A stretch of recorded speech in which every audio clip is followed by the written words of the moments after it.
The ring that remembered everything.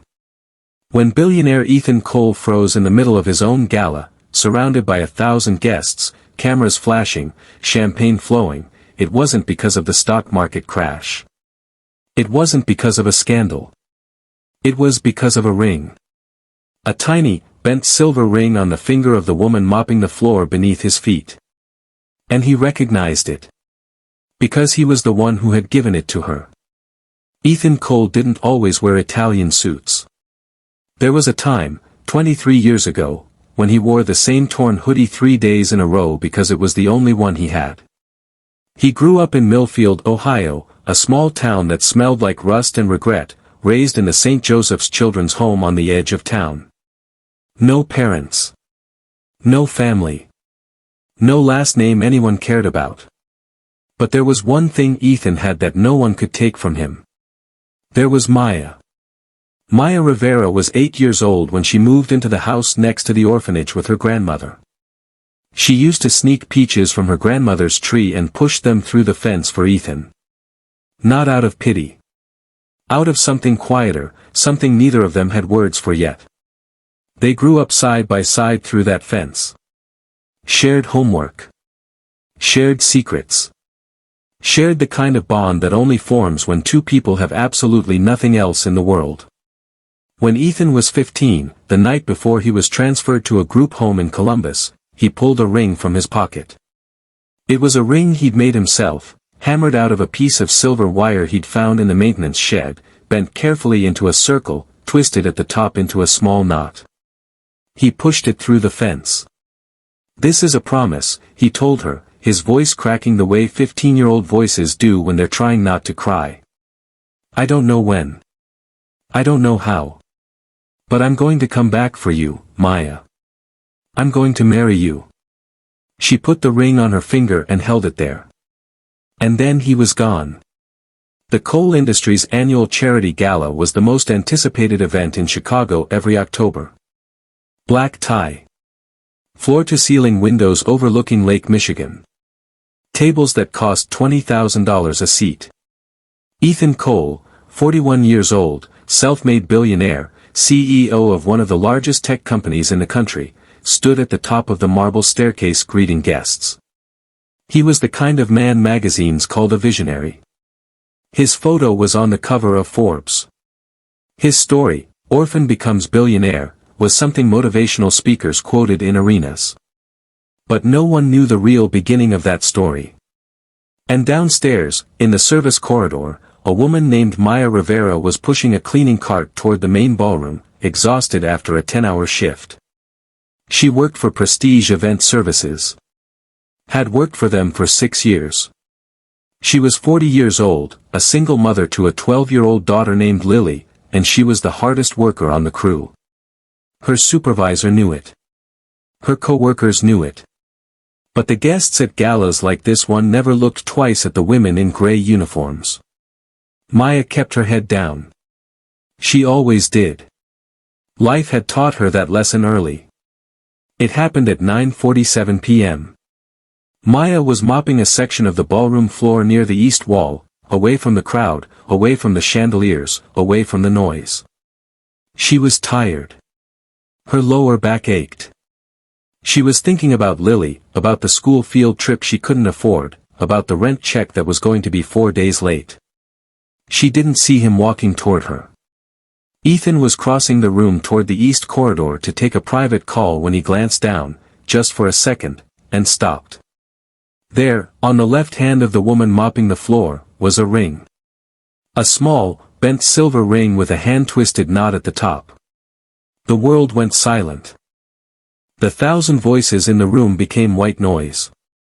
The music faded. The light seemed to dim at the edges of his vision. Ethan Cole, the man who had negotiated deals with foreign governments, who had testified before Congress, who had never once lost his composure in public, felt his legs stop working. "Where did you get that ring?" he said. His voice came out strange. Low. Almost broken. Maya looked up. For a long moment, neither of them breathed. And then her face changed. Something unlocked behind her eyes, recognition, disbelief, and something that looked like old pain all arriving at the same time. "Ethan," she whispered. They sat in a small side room off the corridor, him in his tuxedo, her still holding her mop handle, and 23 years tried to fit themselves into a conversation neither of them was ready for. She told him things. Things that rearranged everything he thought he understood about his own life. 6 months after he left for Columbus, Maya had gotten a letter from the group home. It said Ethan Cole had been placed with a family and had specifically requested no contact with his former connections. That he was starting fresh. Ethan stared at her. "I never sent that letter." "I know that now," Maya said quietly. "I didn't know it then." She had waited 2 years. Then her grandmother got sick. Then her grandmother died. Then there was a man, Marcus, who seemed kind and then wasn't. Then there was Lily. Then there was survival. She never took the ring off. Not through any of it. "I kept it because it was the only promise anyone ever made me that felt real," she said. "Even if it didn't come true." Ethan sat forward. "Who told you it didn't come true?" Here's what Ethan had never told anyone.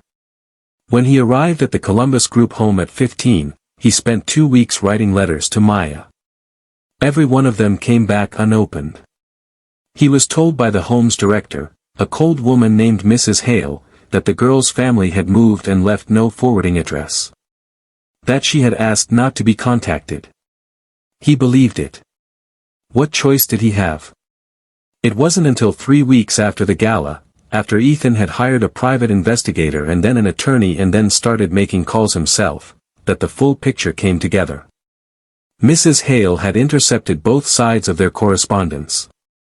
For reasons that were never fully explained but likely involved a generous donation from a local family who wanted to adopt Ethan cleanly, without ties, she had buried every letter. She had told each of them the same lie. 23 years of separate, lonely lives. Because of one woman's interference and 2 children who trusted the adults around them. People in Chicago talked about what happened next for years. Ethan Cole didn't quietly reconnect with an old friend. He didn't send flowers or write a check. He showed up at Lily's school on a Tuesday afternoon in November with Maya beside him, introduced himself to the principal as a family friend, and then proceeded to quietly establish a college scholarship fund in the school's name. He took Maya to Millfield, Ohio. To the fence behind St. Joseph's, which was still standing, now rusted and half buried in weeds. They stood on either side of it for a moment, just like they used to, and then Ethan reached into his coat pocket. Not a ring this time. Just his hand, reaching through. "I kept my promise," he said. "It just took longer than I told you it would." Maya Rivera, who had mopped floors and raised a daughter alone and worn a bent silver ring for 23 years, laughed until she cried, and then cried until she laughed, right there in the weeds in Ohio. They were married the following spring in a small ceremony in Chicago. Lily, 13 by then, stood at her mother's side and held the bouquet. On Maya's right hand, she still wore the old silver ring, bent, tarnished, imperfect. Ethan had offered to replace it with something better. She had told him no. "This one," she said, "is the real one." Some promises survive poverty. They survive separation, interference, and years of silence. They survive because the person who made them meant every word, and the person who received them never quite let go.